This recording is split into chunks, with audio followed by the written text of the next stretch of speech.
you don't mind, do you? No, have you been here before? No, I haven't. Do you want any sort of run through, or do you want to just...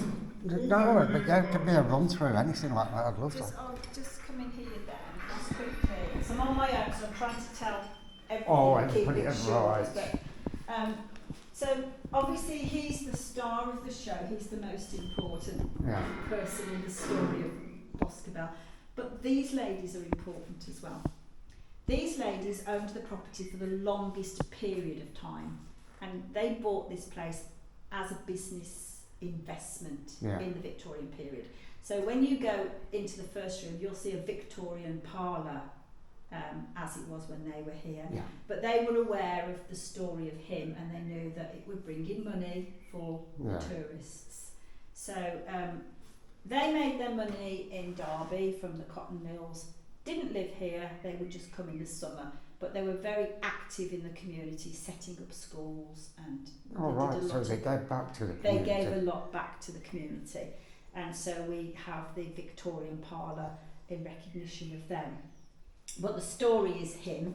So he came here, he hid in our tree, which doesn't look so good these days because it got struck by lightning. Oh, right. There is a sapling at the side, so we've got the son of the tree, because the first one was killed off by souvenir hunters. They were all taking a piece of it. Yeah.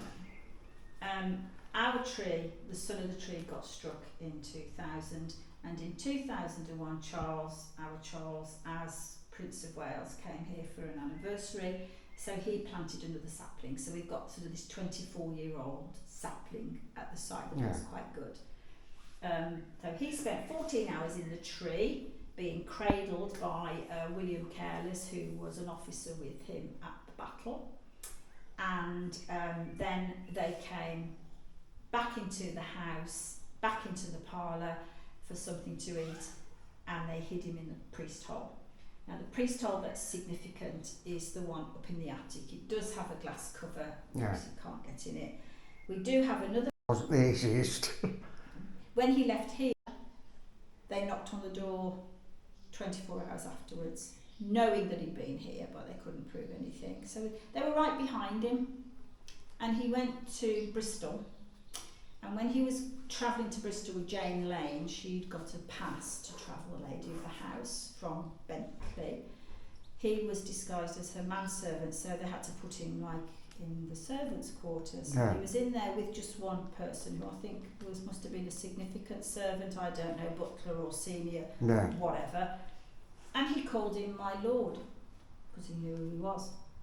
Bit of a scary moment. Luckily for Charles, that guy and his father were royalists. So he warned his master, I know who's sitting downstairs, but the rest of the staff, who at this point would have known there was £1,000 reward on his head, would probably want to know who it was. Yeah. And so the story is the staff were either removed or given jobs, or the coast was cleared and they had to get him out. So, people recognised him on the way. They've taken some chance then, haven't they? Yeah, I think so. I think it was all a very close call to get him out. Just one step ahead the whole way. Yes, I think it was. Because we say, it would make a pretty good movie, wouldn't it? It would make a good movie. Make a good film. It would be all exciting. Yeah. The one story is that at one place, how accurate it is, I don't know, but one inn where he stayed, the story is that he went out the back door as they came in the front door. Wasn't that close? Don't know, but he did have some close calls. Bearing in mind that if they'd have caught him, that would have been, his head would have... That's fascinating, that is. But so we're at the beginning of a pretty chaotic story, but we've got the tree, we've got the priest. I think we've got a good story here, and the fact that we're still standing, and we're only standing because the story of him's always been in the building from 1560 when he came back. When he came back and got the throne, it was like, let's go to Boscobel and see where he hid. So it's been a tourist attraction since then. Right. Always has. Whoever has lived here under whatever guise or reason or work has shown tourists round. Sometimes people paid, sometimes they didn't, depending on who owned the place at the time. They obviously tapped into the tourism Yeah, yeah. and charged people. They would have a tenant living here and they would just show people around privately. Oh, well, that's an interesting piece of history. But take a candle because it sort of brings the story to life for children, but the adults like them as well. Honestly, they're really good. So what you do is you go into each room Yeah, and for some books, little plinth of books like that, yeah, yeah, and pop your candle on top, yeah. and then something will happen in the room. You'll hear something or you'll see a presentation. So I'll just start you off on your first one here. So pop your candle Okay. on there, and we've just got to listen. It's the door. Just listen to what happens.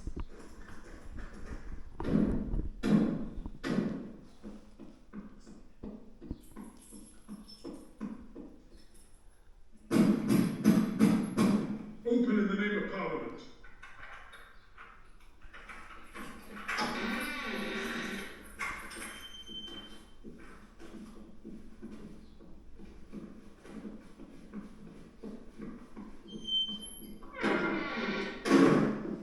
So that's what happened the day after he left, basically. That's So good, that is. I love them. I love this one. In the parlour, it's a little bit more boring. The plinth is on the table. It doesn't always work, so just move it gently or lift it off. And what you're looking at is it just activates the fire. You want to imagine it like drying yourself Yeah. into the fire. Oh, The lovely. others are all working in the other rooms. Oh, Just brilliant. work your way up the building, Yeah. up to the attic, and then when you come back down, you'll come onto this landing Yeah. and you go through there. Okay, thank you very Enjoy much. the house.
Shit.